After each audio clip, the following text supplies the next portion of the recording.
I'm here with Ms. Anne Jones. She is one of the most experienced English teachers that we have at Snowy Mountains Grammar School. Welcome, Anne. So I just want to have a conversation with you. This video is a bit different to the other subject selection videos because you have to do English. It's compulsory, but there are a couple of questions. The first one I have is, why would you, we offer two English levels, so we offer English Advanced and English Standard, depending on the numbers. Why would you choose English Standard over English Advanced? So usually students who take the English Standard are those who in Year 10 have really struggled to cope with the demands of English. So they may have had to ask for assistance throughout the year to understand texts, to be able to understand instructions to do with the English, and so they are not necessarily those who can just sit down and do an independent response to an unseen text by themselves. The other thing is they tend to really not enjoy any aspect of the subject because of those sort of difficulties. It doesn't give them a sense of accomplishment necessarily.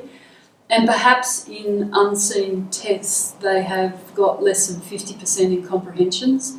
That tends to be an indicator that the skill level isn't one that would make it possible to have enjoyment or perhaps success in advanced, so they tended to opt for standard.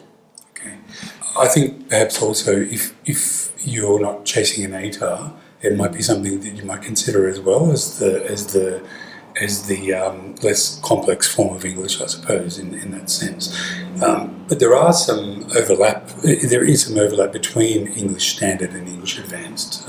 There is significant overlap in the new syllabus. So in Year 11, all students in New South Wales must do the same first common module, and that is a good basis to just determine whether or not the student is capable of doing standard or advanced.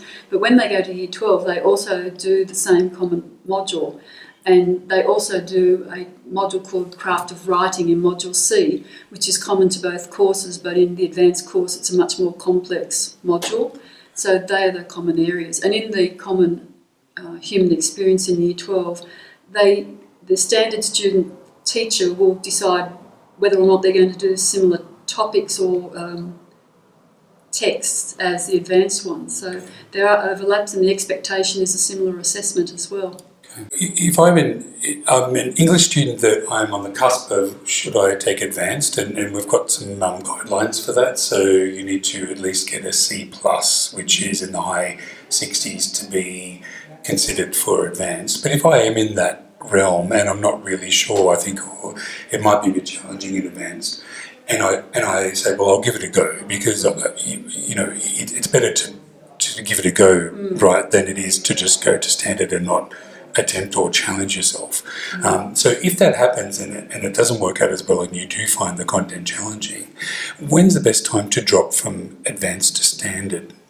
Are we talking Year 11 or 12? Oh, in Year 11 or Year 12, so maybe at the end of Year 11, is that a suitable time? Or that would be the better time in Year 11 to consider changing courses, because you've had an experience with all of the different modules that you would do in the course similar to Year 12. Yeah. You might not you don't do the same text, but you get a feel of what is expected of you in those other modules outside the common one, because people mature later and at different times, and throughout Year 11 you find that towards the end of the Year 11 time that they are actually growing into their more analytical mind, which is what you need for Year 12 work.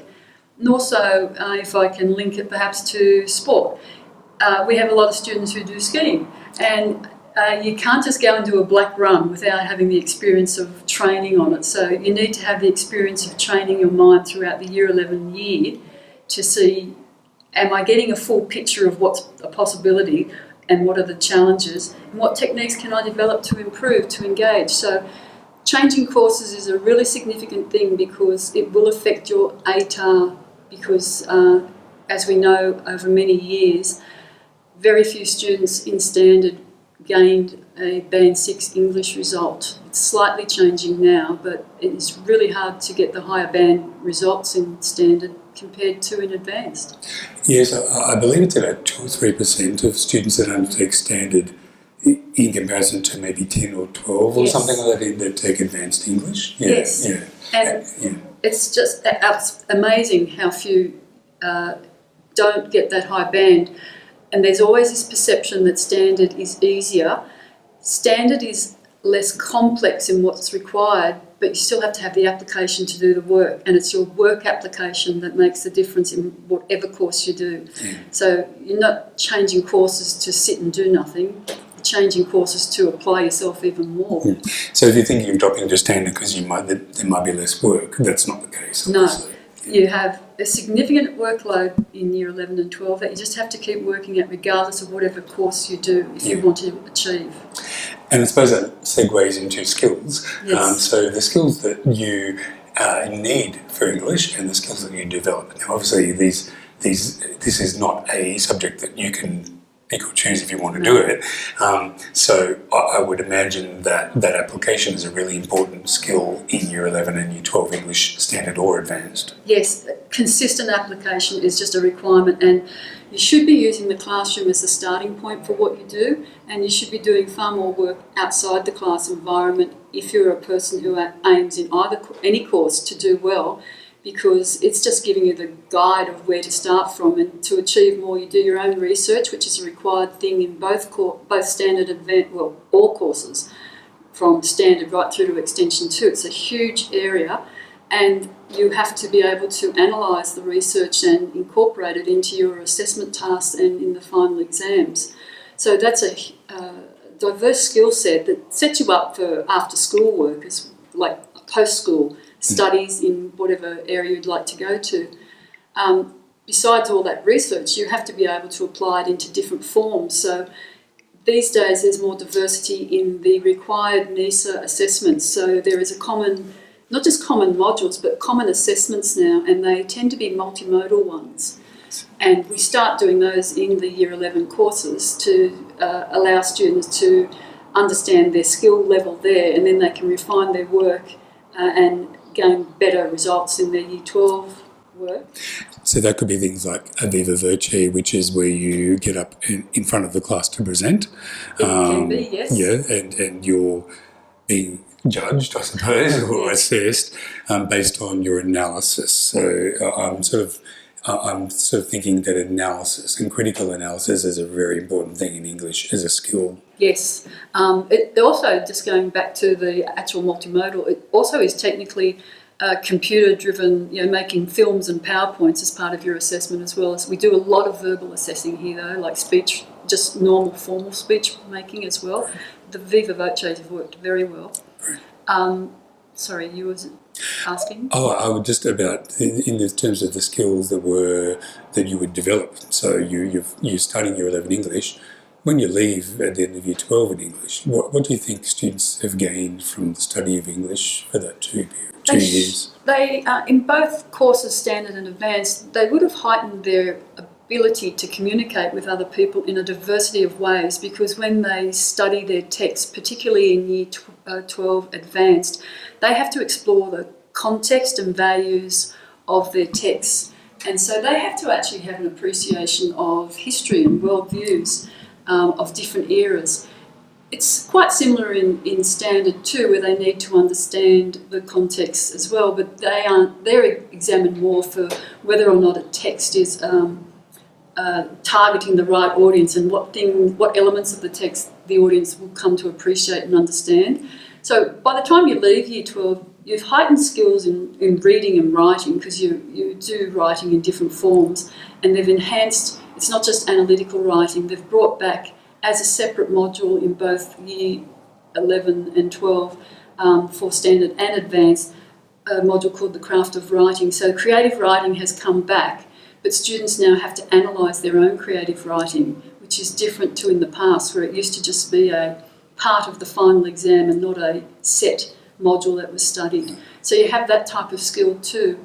But in all their texts that they study, they're learning about human nature and being able to interact with people and why things are so and how we shouldn't repeat the past and a whole different thing. So in advanced at the moment, they're studying a text, Good Night and Good Luck, which is all about the Cold War. It's a non-fiction text. It's a film based on real history, and so it's relevant today because similar things are happening around the world with regard to ideologies. So if they do their English well and apply themselves appropriately, they'll gain just a better understanding of themselves and their attitudes to things, as well as why other people behave in the way they do, perhaps. So it's a diverse skill set, but it's an ongoing, you've got to be ongoing with your application. If you just come to class and that's all you ever do, you will not do well at all and you'll suffer stress. Yeah, absolutely. And I think most HSC subjects would say the same thing as well with that application. Importantly, something to mention is because English is a compulsory course, and we did touch on the ATAR. English Advanced scales quite well at the ATAR.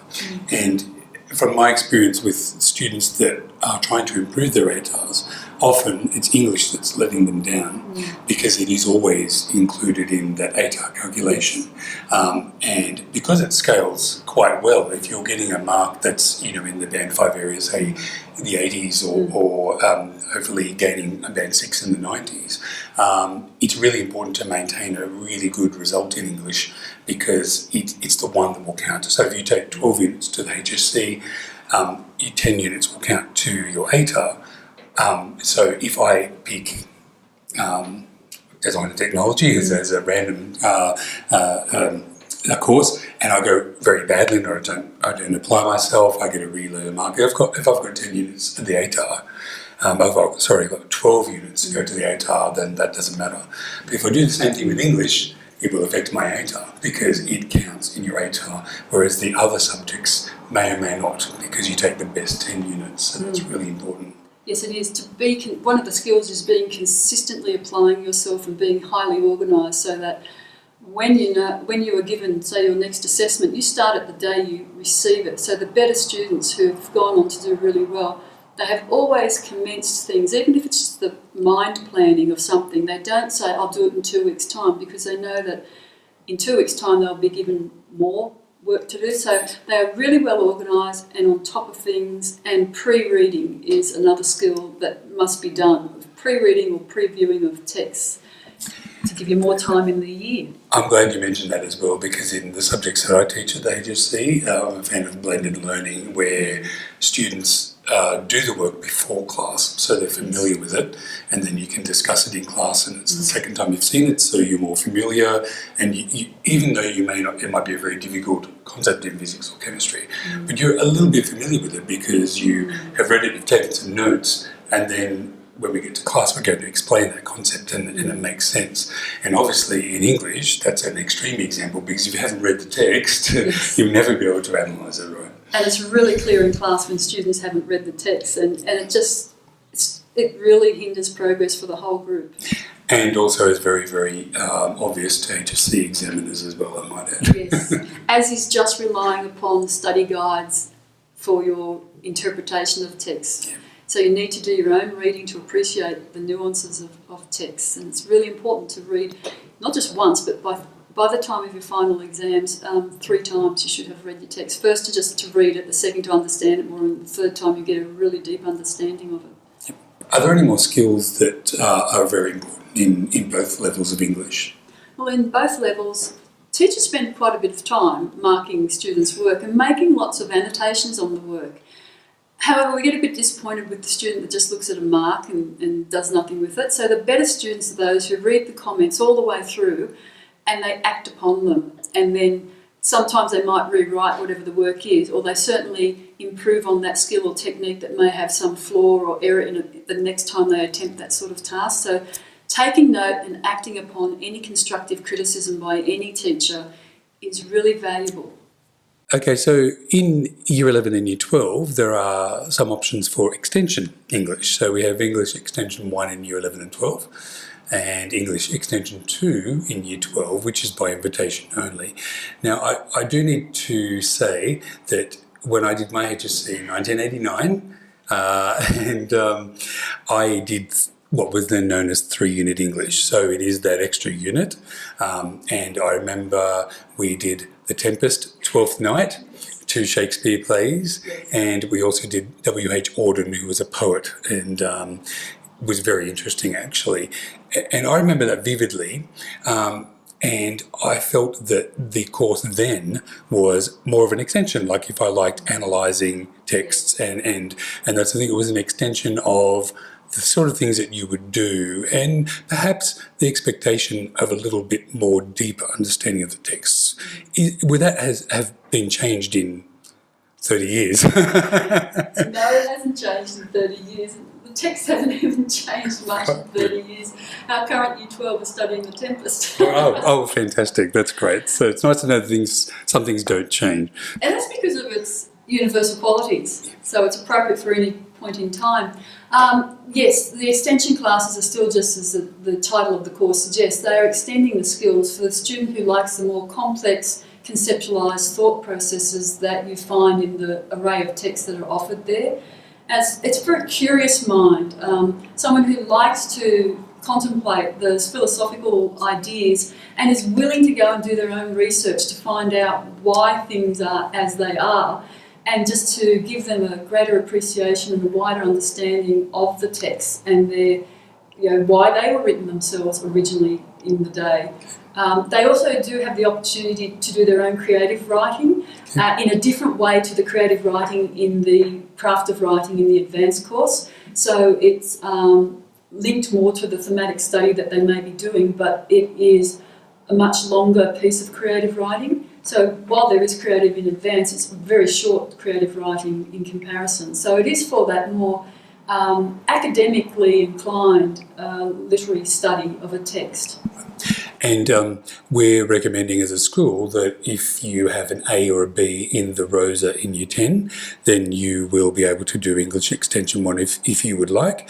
But if you achieved a C or below, you would find that very challenging, and we're not going to be recommending that course. Yes, that's true, because you have to just be naturally a person who goes and wide reads any sorts of books, not just someone who just goes and reads all the Matthew Riley series or something like that, though they're great books. You need to be a person that reads voraciously and across all different genres, so that you can make reference to lots of different allusions that you'll come across in the text. So you're doing a really deep level or high level of analysis of these texts. So you wouldn't be a person that's a C grade from Year 10. You have to be an A or a B. Doesn't necessarily mean that you'll get the top mark in advanced, which is an important thing to remember, but you tend to find extension students just really do focus strongly on their extensions because they enjoy it, because you must have an enjoyment for the subject. You never just take it because I need another unit. And that's an interesting point, because if you're an A student in Year 10 in the Rosa, you may not have those qualities that you're referring to with the wide reading and the passion for the subject, that you may not actually succeed as well in the subject if you don't have those qualities, even if you have got a very good grade in Year 10. I suppose because the depth of the understanding is increasing and you need to apply yourself to that. And the expectations of your responses are even greater than an average sort of A student. So you can, when you read students' work, you can see, yes, this person will be able to do extension just by how they express themselves. So you may have a student in Year 10 who we can see could be capable of doing it, but might be a B and not necessarily an A, and they just need to apply themselves more. So there's another English course that we need to talk about, and that's English Extension 2, which is a Year 12 only subject. And as a school, what we're looking for students, very high achieving academic students in English, you need to have taken English Extension 1 in Year 11. You can't just pick up Extension 2. And the type of student in English Extension 1 would definitely be getting an A or a B in English Extension 1 to attempt English Extension 2. It's complex, so could you just describe a little bit about what English Extension 2 actually is?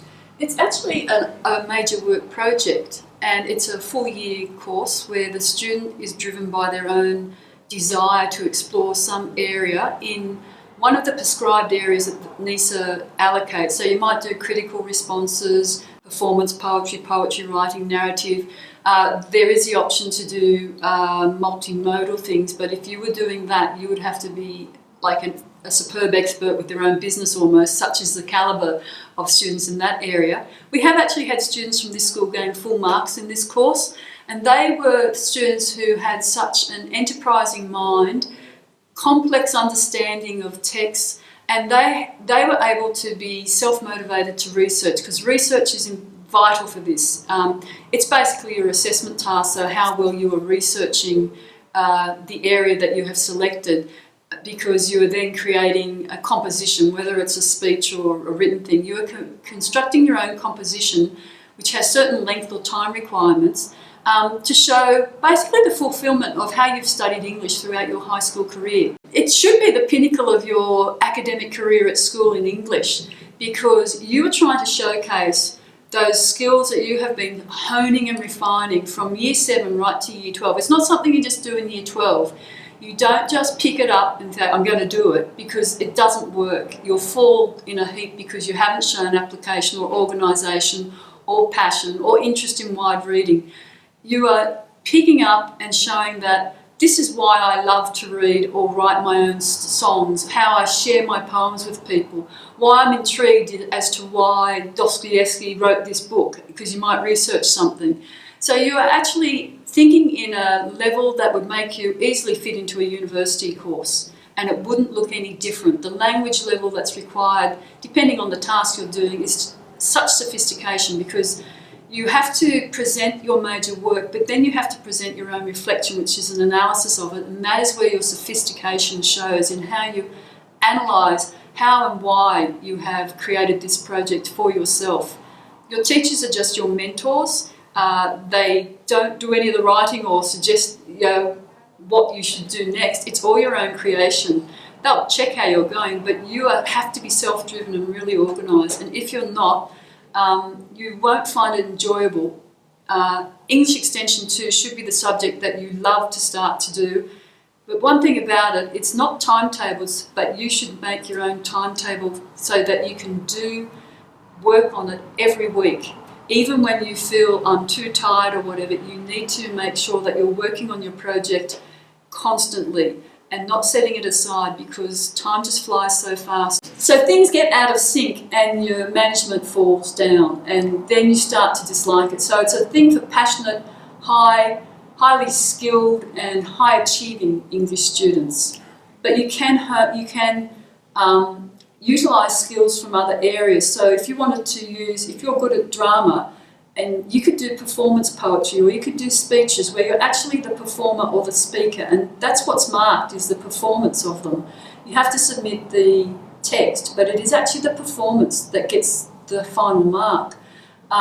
So you can have cross-subject interest. You cannot do the same things across the subjects in these major works, but you can get input from your skills from other areas to help you with this project. But it is certainly just for the highly skilled, dedicated, passionate students. And again, it's a very small class usually in this school of those students who do it and do it well.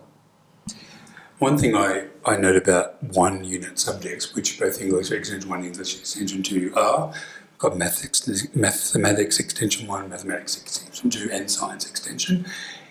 They're 1 unit courses, so technically it's half the amount of time that you should be dedicating to them, but often the 1 unit courses are a little bit more than the 1 unit would suggest. Would that be the same for Extension 2? And I suppose if you're really passionate about it, it'll be a joyful experience to spend more time on it. Yes, you tend to find that if the right person has got the right concept organised, they unfortunately might do that at the expense of other courses because they are so passionate. But yes, as you say, 1 unit doesn't just mean I spend 1 lesson. You have to do more, and you tend to do it naturally just because of the nature of the involvement. And you tend to find with Extension 2 that it's an ongoing involvement of the concept, which the concepts sort of and drives the research simultaneously. You don't go off and you go, I'm going to do black comedy and I'm just going to research black comedy. You actually should start writing whatever you think you're going to do with black comedy, and then you start finding elements that lead you off into new tangents of research. And that is where you tend to spend more time, because you get fascinated by the new things that you find that you go, oh, I can incorporate that. So takes up your time, but in a happy way, as you say. Well, I think we've covered everything. Thank you very much for your time, Ms. Jones, and hopefully that will give you as students really good insight into all of the English courses that we offer at Snowy Mountains Grammar School.